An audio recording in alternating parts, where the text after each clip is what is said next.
নমস্কার, আমি ডক্টর বোধিসত্ত্ব খান চলে এসেছি সহজ শেয়ার বাজারের আরেকটি নতুন এপিসোড নিয়ে। প্রিয় বন্ধুরা, আশা করি সবাই ভালো আছেন এবং সুস্থ আছেন।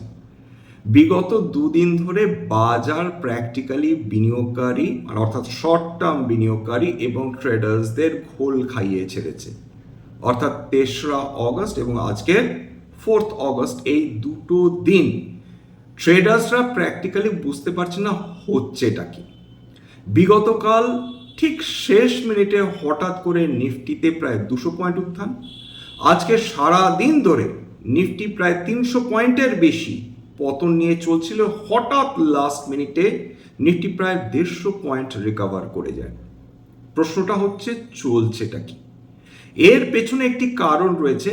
তার আগে বলে নিই, এই যে ঘটনাটি ঘটছে এটা না কোনো স্ক্যান্ডাল, না কোনো টেকনিক্যাল গ্লিচ, এইটা একটা আউটকাম একটা নতুন সিস্টেমের। এবং বিশেষজ্ঞরা মনে করছেন যে যত দিন যাবে, যত পার্টিসিপেশন বাড়বে, অর্থাৎ এই যে নতুন সিস্টেমটা ইমপ্লিমেন্ট করেছেন সেবি, তত কিন্তু এটা ইজ আউট হয়ে যাবে। অর্থাৎ ফিউচার্স অ্যান্ড অপশনসের সঙ্গে সাধারণ যে ডিফারেন্সটা অর্থাৎ বিভিন্ন ইন্ডাইসেসগুলোর তার পার্থক্যটা বা গ্যাপটা অনেকখানি কমে আসবে বলে তাদের ধারণা। বেসিক্যালি এর আগে হচ্ছিলটা কি, অর্থাৎ এই সমস্ত যে নতুন ঘটনাটা ঘটছে সেটা হচ্ছে ক্লোজিং অকশন সিস্টেম বা ক্যাশ। এই ক্লোজিং অকশন সিস্টেমটা একটু সহজে বোঝার চেষ্টা করব। তার আগে বলে দিই যে যেটা 3রা অগস্ট থেকে ইমপ্লিমেন্ট করা হয়েছে, তার আগে যে পুরনো সিস্টেমটা ছিল সেটা হচ্ছে ভলিউম ওয়েটেড অ্যাভারেজ প্রাইস বা VWAP। অর্থাৎ 3টে থেকে 3:30 অবধি এই সময়কালে বিভিন্ন সময়ের যে ট্রেডিং প্রাইসটা ছিল সেটার অ্যাভারেজ করে লাস্ট ক্লোজিং প্রাইস সেইটাকে ধরা হতো। ঠিক সেই কারণেই আপনারা খেয়াল করে দেখবেন যে হয়তো 3:29 একটি স্টকের দাম হঠাৎ করে 2% বেড়ে গেল, কিন্তু মিনিট 5 পর বা মিনিট 7 পর দেখবেন যে সেই প্রাইসটা নর্মালাইজ করেছে। অর্থাৎ মোটামুটি 3টে থেকে 3:30-এর মধ্যে যে দামের আশেপাশে ট্রেড করছিল সেখানে ক্লোজ করত। কিন্তু এর মধ্যে একটা বড় ধরনের অসুবিধা ছিল, অর্থাৎ ভলিউম ওয়েটেড অ্যাভারেজ প্রাইসিংয়ের ক্ষেত্রে।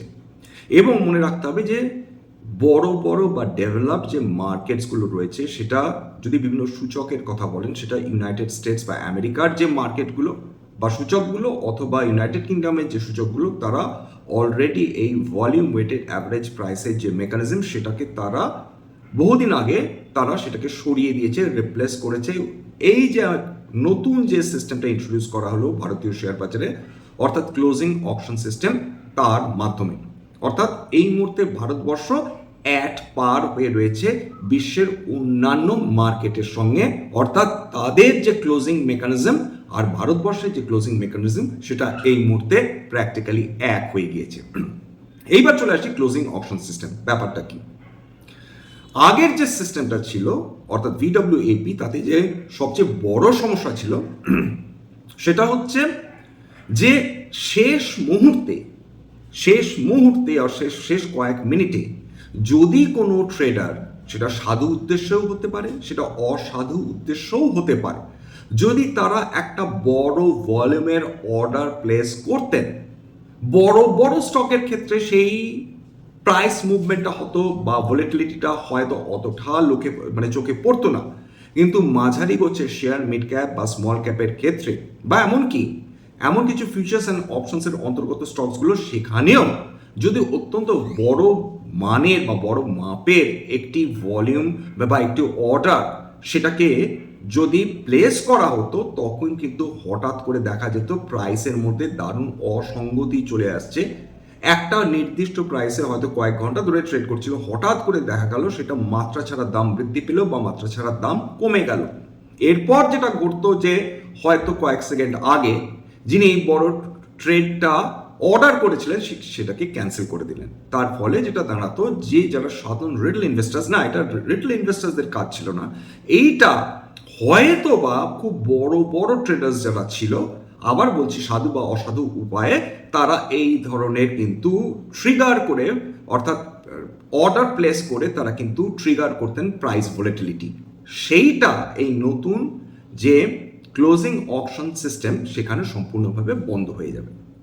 3:15 অবধি যেগুলো ফিউচার্স অ্যান্ড অপশনসের 200টি স্টক রয়েছে সেইগুলোর ট্রেডিং বন্ধ হবে, অর্থাৎ নতুন করে অর্ডার বা কেনা বেচা করা যাবে না। কিন্তু ওই 3:15 থেকে 3:30-এর মধ্যে যে টাইমটা, গ্রসলি বলছি, ডিটেলসে ভেঙে বলতে গেলে সেটা খুব বড় হয়ে যাবে, ওই 3:15 থেকে 3:30-এর মধ্যে যে যা অর্ডার দেবে, অর্থাৎ ফিউচার্স অ্যান্ড অপশনসের অন্তর্গত 200টি স্টক, সেইটা কিন্তু সঙ্গে সঙ্গে এক্সিকিউটেড হবে না।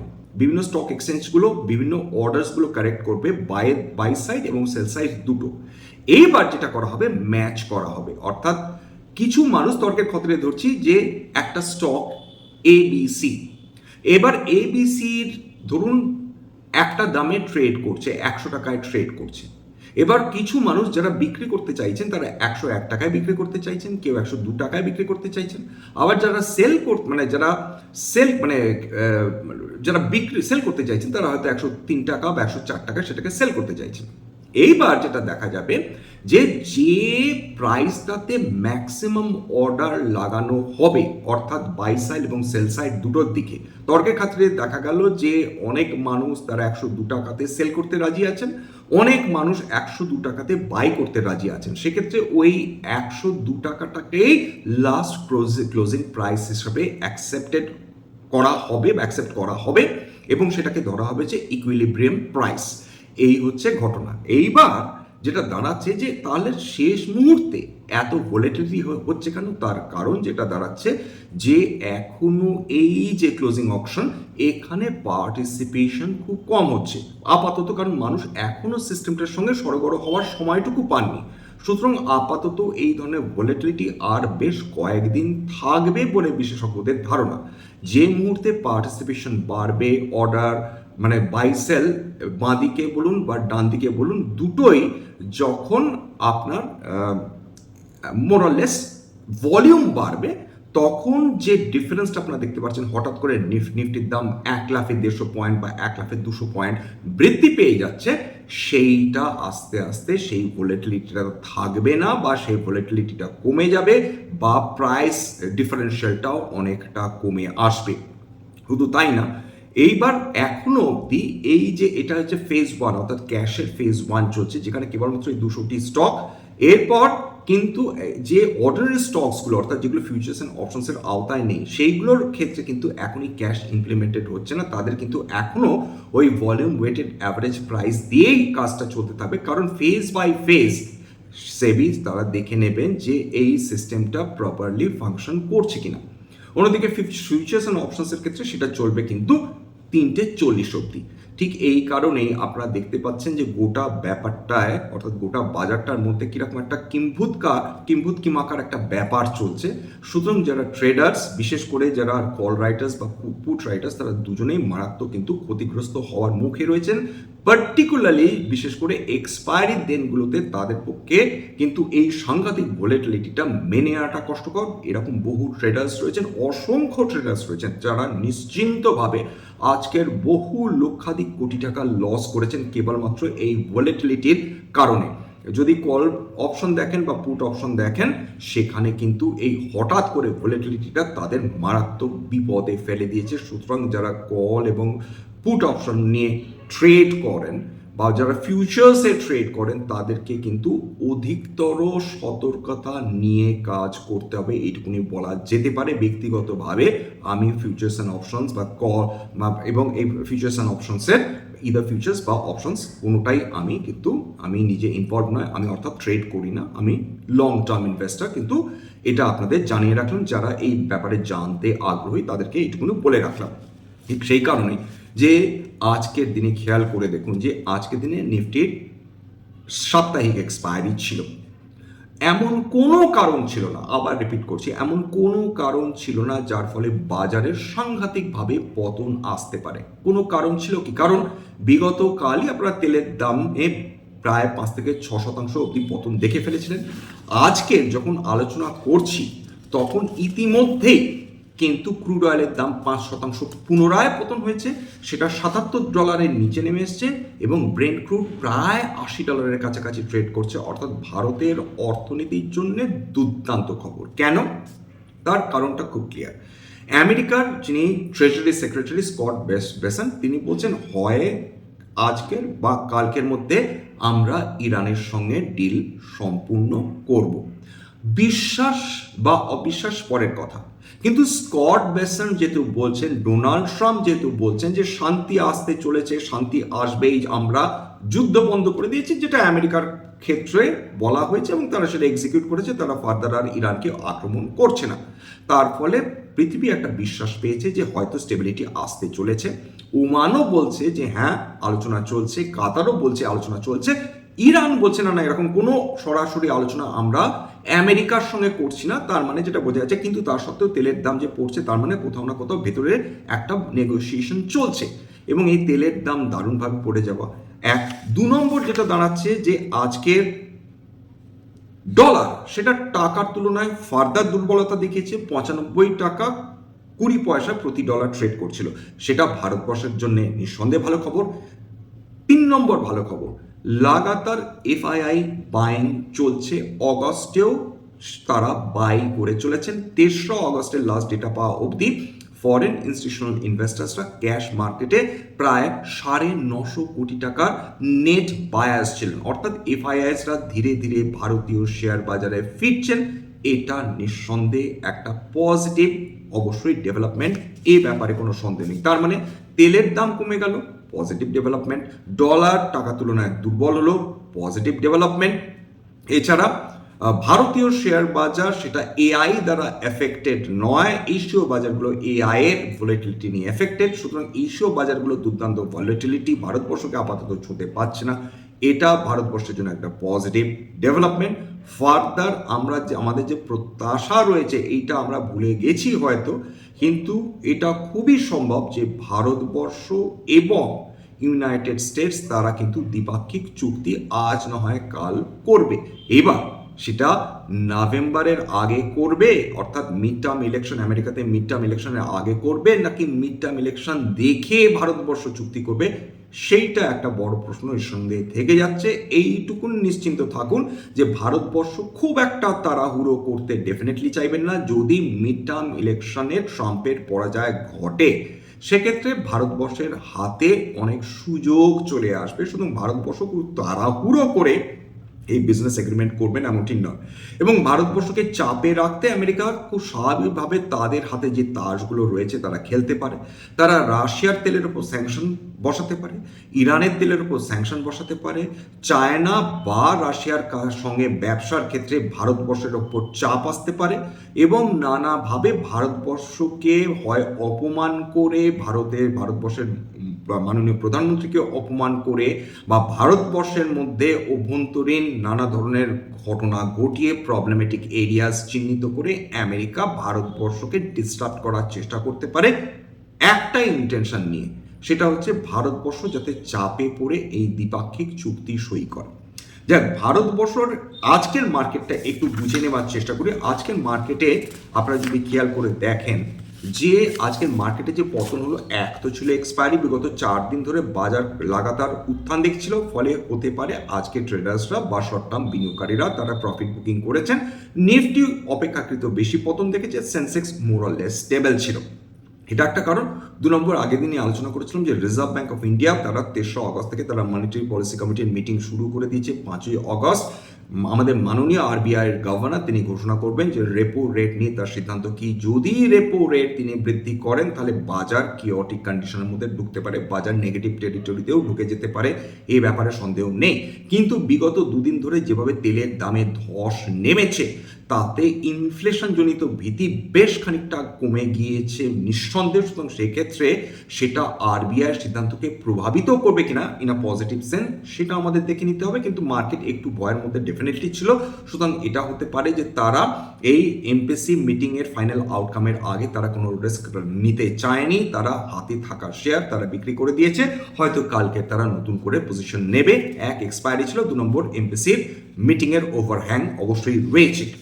আজকের বিভিন্ন যদি ইন্ডাইসেসগুলো দেখেন, নিফটি ব্যাংক আজকে প্রায় 0.58% পতন, নিফটি আইটি 0.82% পতন, নিফটি অটো 0.44% পতন।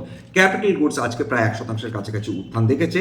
ফাস্ট মুভিং কনজিউমার্স ও নেগেটিভ রিটার্ন 0.56%। এছাড়া বলার মতন উল্লেখযোগ্য সেরকম কিছু ছিল না। এবার দুটো স্টক, একটা স্টকের কথা না বললেই নয়, সেটা হচ্ছে এলআইসি, ভারতবর্ষের সবচেয়ে বড় পাবলিক ইন্স্যুরার। সেই কোম্পানির স্টক আজকে 8.5% বেশি পতন দেখে ফেলেছে। কি হলো এলআইসি? এলআইসি কেমন মাপের কোম্পানি? এলআইসি অত্যন্ত একটা ভালো মাপের কোম্পানি, দুর্দান্ত একটা কোম্পানি, এ ব্যাপারে কোনো সন্দেহ নেই।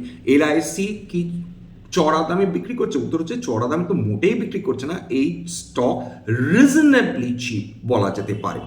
এবং এর যদি রিটার্ন অন ক্যাপিটাল এমপ্লয়েড দেখেন 35.1, দুর্দান্ত। রিটার্ন অন ইকুইটি 37.8, দুর্দান্ত। কিন্তু এর অ্যাসেট টার্নওভার খুব স্বাভাবিকভাবে ইন্স্যুরেন্স কোম্পানিজগুলোর মারাত্মক অ্যাসেট টার্নওভার হবে এমনটি নয়। 0.17, price to book value reasonable 2.8।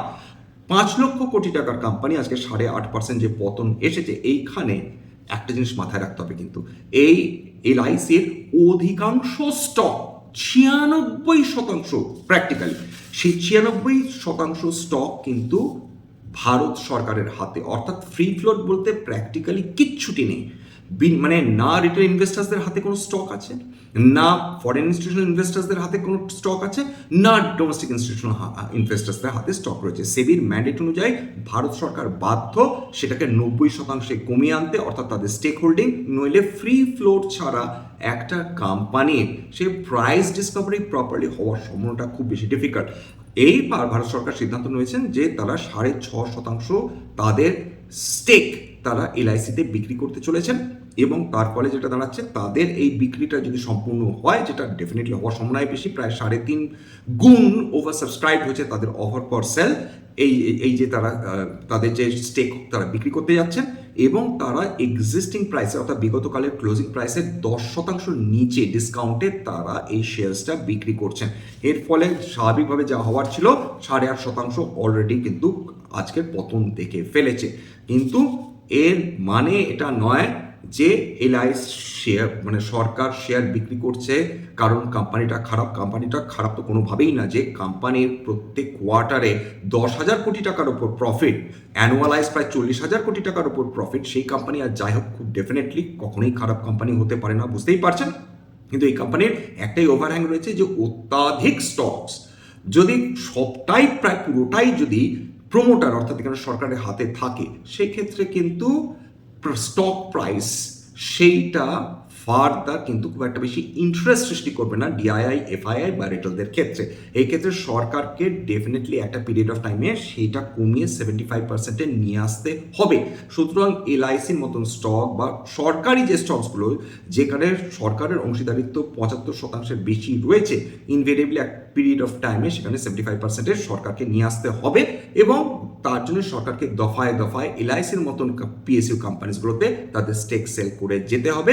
সেখানে বাধ্যতামূলক তাদের স্টেক সেল করতে হবে। এরকম নয় সরকার নিজের ইচ্ছায় করছে, এটা সেবির নির্দেশ রয়েছে, তার ফলে সরকার বাধ্য এই ধরনের স্টেক সেল করার ক্ষেত্রে। যাই হোক, এখানে শেষ করব। আরেকটা কোম্পানির কথা আমাদের বলার প্রয়োজন রয়েছে, Ather Energy, new age company. এটা একটা ইলেকট্রিক 2 হুইলার বিক্রি করা কোম্পানি, 50,000 কোটি টাকার কোম্পানি, মিড ক্যাপ কোম্পানি। বিগত 10টা কোয়ার্টার ধরে তারা 1,000 কোটি টাকার বেশি লস করেছে, সমস্ত 10টা কোয়ার্টার ধরে। এই কোয়ার্টারও ব্যতিক্রম নয়, কিন্তু তারা লসের পরিমাণ কমিয়ে এনেছে। এই কোম্পানি আজকের 52 সপ্তাহের উচ্চতায় ট্রেড করছে। এইটা ভাববার বিষয় যে কোম্পানি কোয়ার্টার আফটার কোয়ার্টার ক্রমাগত লস দেখিয়ে চলেছে, অথচ সেই কোম্পানি, এই ধরনের কোম্পানি, এরকম বহু কোম্পানি রয়েছে নিউ এজ কোম্পানি হিসেবে খ্যাত বা কুখ্যাত বা বিখ্যাত যাই বলুন না কেন, সেখানে কোনো ধরনের প্রফিট হয় না 2 বছর 3 বছর কোয়ার্টার আফটার কোয়ার্টার। কিন্তু অদ্ভুতভাবে বিশেষজ্ঞরা বা বিনিয়োগকারীরা তারা এই ধরনের স্টকসগুলোকে নিয়ে উচ্ছ্বাসিত। তাদের কোথাও না কোথাও যেন কুমির ছানা দেখিয়ে ক্রমাগত তাদেরকে আকর্ষিত করা হচ্ছে। এই ব্যাপারে এইখানে কোনো ধরনের বাই সেল রেকমেন্ডেশন বা সরে থাকার প্রশ্ন নেই। জাস্ট আপনাদের জানিয়ে রাখলাম যে ইথার এনার্জি আজকে 13.96% উত্থান দেখে ফেলেছে। এবং এর বিগত 10টা কোয়ার্টারে কোনো প্রফিট নেই, বরং লাগাতার লস চলছে। একজন বিনিয়োগকারীর ক্ষেত্রে এটা খুবই গুরুত্বপূর্ণ যে একটা কোম্পানি দিনের পর দিন সেলস বৃদ্ধি হচ্ছে কিনা, এটি কোম্পানি দিনের পর দিন প্রফিট বৃদ্ধি হচ্ছে কিনা, সে ডিভিডেন্ড পে আউট করছে কিনা, যেটা সেকেন্ড স্ট্রিম অফ ইনকাম সবসময় তৈরি করে দিচ্ছে কিনা একজন বিনিয়োগকারীর ক্ষেত্রে, সেটাও কিন্তু সমান গুরুত্বপূর্ণ। এইটুকুনি বলে আজকে শেষ করছি। স্ট্যান্ডার্ড ডিসক্লোজার যে কোম্পানিজগুলো নিয়ে আলোচনা করলাম, তার মধ্যে আমার বা আমার পরিবারের কোনো বিনিয়োগ নেই। স্ট্যান্ডার্ড ডিসক্লেমার, এটা কেবলমাত্র একটা এডুকেশনাল চ্যানেল। বাঙালি বিনিয়োগকারীদের ইনভেস্ট অ্যাওয়ারনেস বৃদ্ধির জন্য এখানে কোনো ধরনের কোনো শেয়ারের buy sell recommendation, suggestion, advice এমনকি ইনফ্লুয়েন্স করার প্রচেষ্টা নেই। আমার কথা শুনে যদি কোনো শেয়ার বা কোনো অ্যাসেটে বাই সেল সিদ্ধান্ত নেন ক্ষতির মুখোমুখি হতে পারেন। সুতরাং সবসময় একজন সেবি রেজিস্টার্ড ইনভেস্টমেন্ট অ্যাডভাইসারের পরামর্শ নেওয়ার চেষ্টা করবেন বা নিজের ডিউ ডিলিজেন্স করবেন, সেক্ষেত্রে আপনারা উপকৃত হলেও হতে পারেন। সবশেষে যেটা বলি, যদি এই ধরনের এপিসোড আপনাদের ভালো লাগে প্লিজ একটা লাইক দেবেন, প্লিজ সাবস্ক্রাইব করবেন, এবং যদি সত্যি মনে হয় আমার বাঙালি ভাই বোনদের জীবনে সত্যি একটু কোনো ভ্যালু অ্যাড করতে পেরেছি, প্লিজ নিজের গ্রুপে শেয়ার করে দেবেন। আজকের জন্য নমস্কার।